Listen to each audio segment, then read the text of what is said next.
Ahmedabad management association ખાતે આગામી 28 સપ્ટેમ્બરના રોજ નારીત્વમ સિઝન 4 ભવ્ય રીતે યોજાશે.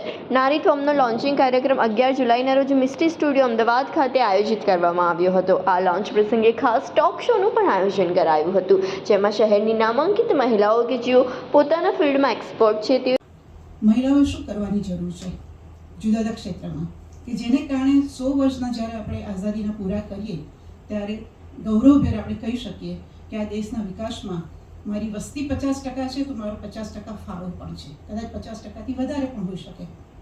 તો એના અનુરૂપ મેં થોડાક આંકડાઓ પણ રાખ્યા છે મારી પાસે અને આપણે લગભગ 5 મિનિટ 10 મિનિટ વાત કરીશું.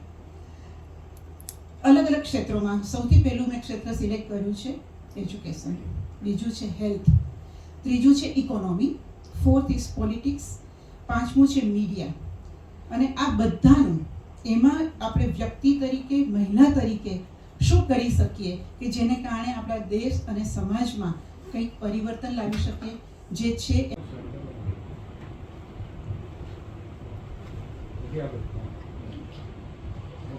Thank you Jenil. Good evening.